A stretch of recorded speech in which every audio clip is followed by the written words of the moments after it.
நீ delete பண்ணிடுவ, அது delete ஆகாது. அந்த மூஞ்சி வச்சுட்டு யார் என்ன பண்றாங்கன்னு உனக்கு என்ன தெரியும்? என்னால எடுத்துற முடியாது. நீ இதுல delete பண்ணாலும் என்னால அப்படி எடுத்துற முடியும். உன் போட்டோவை எங்க இருந்து எடுக்கணுமோ அங்க எடுத்துற முடியும். It is not safe, my dear child. இன்னைக்கு இருக்கிற ஆன்லைன், இன்னைக்கு இருக்கிற சோஷியல் மீடியாவை திரும்பவும் சொல்லுகிறேன், பயன்பட்டு போகாதே, பயன்படுத்து. நான் இது பார்த்துட்டே இருக்கும்பொழுது ஒரு காட்சி எனக்கு வருது, எனக்குள் சில வெளிச்சங்களை அது தந்தது, நான் அப்படியே உனக்கு கடத்திட்டு போறேன். புரிஞ்சுக்கோ, அவ்வளவுதான். நான் பகுத்தறிவாதி, எனக்கு பகுத்து அறிதல் பிடிக்கும். உனக்கு பிடிக்கலன்னா என்னுடைய பேச்சை நீ ஒண்ணும் செய்யாத, ஜஸ்ட் கடந்து போயிடு.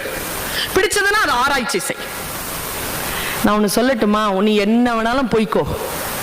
நாங்க கதவி மூடி வச்சிருக்கோம்ல, அது ஏன் மூடி வச்சிருக்கோம்னா உள்ள போய் நீ அடிமை ஆயிடக்கூடாதுங்கிறதுனால மூடி வச்சிருக்கோம். அதுக்குள்ள திறந்து உள்ள போகிறதுக்கு பாஞ்சி போனா அந்த கதவில் இருந்து வெளியில் வர முடியாதபடிக்கு நீ சிக்கிக்கொள்வாய் என்பதற்காக, அது நீ அடிமைப்படக்கூடாது என்பதற்காக மூடி வைத்த கதவே தவிர உன் சுதந்திரத்திற்கான கதவு அது அல்ல. உன் சுதந்திரத்திற்கான கதவு இதோ இந்த கல்லூரி திறந்து வைத்திருக்கிறது. உன் வகுப்பறை தான் உன் சுதந்திரத்திற்கான கதவு, உன் கல்லூரி தான் உன் சுதந்திரத்திற்கான கதவு. அந்த கதவை திறந்து கொண்டு உள்ளே போ. பல நேரங்களில் நீ செய்யக்கூடிய பிழை என்ன தெரியுமா? மலை தடுக்கி யாரும் விழுவதில்லை குழந்தைகளே, சிறு கல் தடுக்கித்தான் விழுந்து போகிறோம். ஐயோ அவன் சிரிக்கிறத பாரு, என் மனசே போய் அங்க ஒட்டிக்குச்சு. Okay, so what? 22 23 வயசு வரைக்கும் தள்ளி போடு, அந்த சிரிப்பு எங்க போகுது? அங்கதானே இருக்கு. இப்ப போய் எந்த டிசிஷனும் எடுத்துறாத. பல நேரங்களில் நாம் உலகத்திலே ரொம்ப ரொம்ப சந்தோஷமா இருக்கிறது உடல் இன்பம் தான், போதை இன்பம் தான், லவ், காதல், இதுதான் பாலியல் ரீதியான. சரி, அதுதான் இன்பம் அப்படின்னா இந்த உலகம் சந்தோஷமா இருக்குமே. காதலித்தவர்கள் ஏன் டிவோர்ஸ்க்காக நிக்கிறாங்க 5 வருஷத்துல? உன்னுடைய காலம் எப்ப தெரியுமா முடிஞ்ச போது? எல்லாரும் எக்ஸைட்டடா எப்ப தெரியுமா இருப்பாங்க?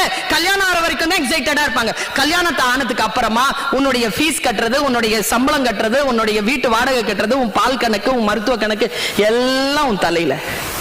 அதுல தாங்க முடியாம தான் 2-3 வருஷத்துல வெளியில வந்து நிக்கிறது. உலகத்திலேயே கல்யாணம் பண்ணா சந்தோஷமா இருக்கலாம் அப்படின்னா நம்ம அம்மா அப்பா தான் சந்தோஷமா இருக்கணும். அதுங்க ஏன் இப்படி அடிச்சுக்கிட்டு சாவுதுங்க? இன்னொரு விஷயமும் சொல்றேன், வாழ்க்கை என்பது உன்னை நீயே நிறுத்திக் கொள்வதற்காக 25 ஆண்டுகள் நீ அதற்கு கொடுக்கிற நாள் தான் இதோ இங்க வந்து இருக்கக்கூடிய முதல் நாள். இதுல தவறு செஞ்சிராத. எது வந்தாலும் தள்ளி போடு.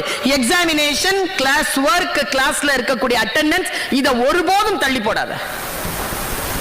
இந்த உலகத்துல நான் நிறைய பிரைசஸ் வாங்கி இருக்கேன். 532 பிரைசஸ். 532 பிரைசஸ் இல்ல நான் இங்க வந்து நிக்கிறதுக்கு காரணம். யூஜிசி அண்ட் பிஹெச்டி முடிச்சேன், அதுலதான் வேலை கிடைச்சது. எனக்குன்னு டெஸ்டினேஷன் இருக்கு, எனக்குன்னு ஒரு ஓட்டம் இருக்கு, எனக்குன்னு ஒரு வெறி ஓட்டம் இருக்கிறது. நான் பிடி டீச்சரா தான் என்னுடைய லைஃப் ஆரம்பிச்சேன். இன்னைக்கு நான் ஒரு டைரக்டரா உங்கள் முன்னால் வந்து நிற்கிறேன். சாதாரணமான பயணம் இல்லை.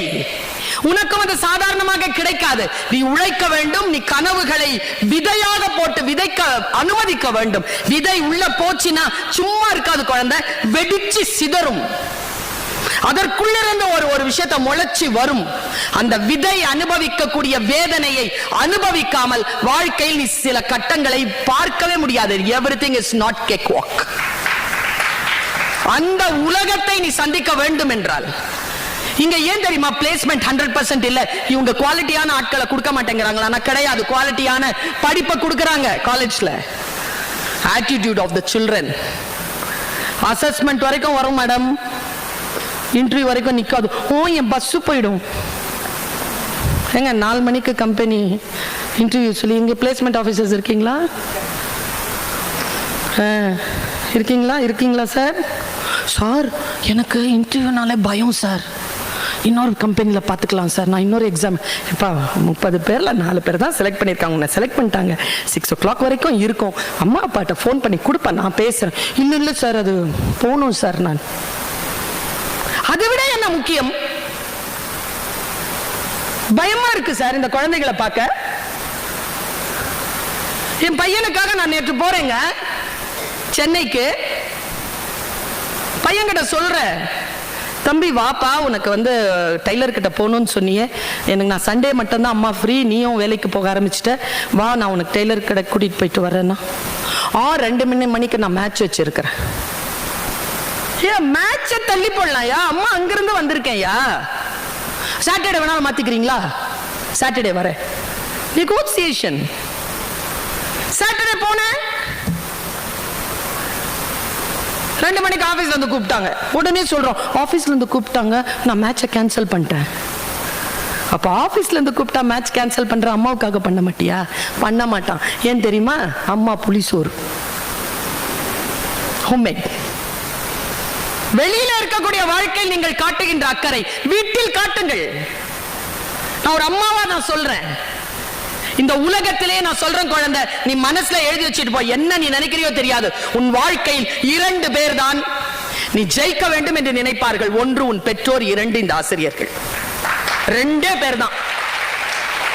ஒரு ஆசிரியரா நான் சொல்லவா, அம்மா அப்பாவிட மேலையா சொல்றேன். என் குழந்தை ஜெயிக்கிறத விட, நான் சத்தியத்திற்கு சாட்சியம் சொல்றேன், என் குழந்தை ஜெயிக்கிறத விட என் கிளாஸ்ல படிக்கிற குழந்தை ஜெயிச்சா நான் ரொம்ப சந்தோஷப்படுறேங்க. இது என்னுடைய ஆட்டிடியூட் மட்டும் இல்ல, எல்லா டீச்சர்ஸுடைய ஆட்டிடியூடும் இதுதான். ஆசிரியர்களை மரியாதை செய்யுங்கள், வகுப்பறையை மரியாதை செய்யுங்கள், இந்த வாழ்க்கையை மரியாதை செய்யுங்கள். மிக முக்கியமான ஒரு கருத்து இப்ப நான் சொல்ல போறேன். லைஃப் உனக்கு சில ஆப்பர்ச்சுனிட்டிஸ் தரும். அந்த ஆப்பர்ச்சுனிட்டிஸை சில டைம்ல நீ மிஸ் பண்ணலாம். எல்லாத்திலையும் ஜெயிச்சிட முடியாது. நான் 1500 காம்படிஷன்ல கலந்துக்கிட்டு தான் 582 பிரைஸ் வாங்கினேன். அதுலயும் 60 தான் வந்து பேச்சு போட்டி, மற்றதெல்லாம் ஸ்போர்ட்ஸ் அண்ட் கலை தான். ஆனா நான் ஏன் ஸ்போர்ட்ஸா போகல? நான் ஸ்போர்ட்ஸ்க்கு ஏன் போகல? எனக்கு ரொம்ப பிடிக்குமே ஸ்போர்ட்ஸ். நான் வந்து டெல்லியில ஆர்டி பரேட் வரைக்கும் போயிட்டு வந்தேனே. எனக்கு நான் ஏன் ஸ்போர்ட்ஸ்ல போக கூடாது? நான் ராணுவத்துல தான் போகணும்னு நினைச்சேன், நான் போலீஸ் டிபார்ட்மெண்ட்ல போகணும்னு நினைச்சேன், நான் ஏன் போகல? நான் ஏன் லிட்ரேச்சருக்கு வந்தேன்? நல்லா தெரிஞ்சுக்கோ, ஆழ் மனசில் நீ எதை மிக மிக ஆழமாக நேசிக்கிறாயோ அதை இந்த பிரபஞ்சம் உனக்கு தரும்.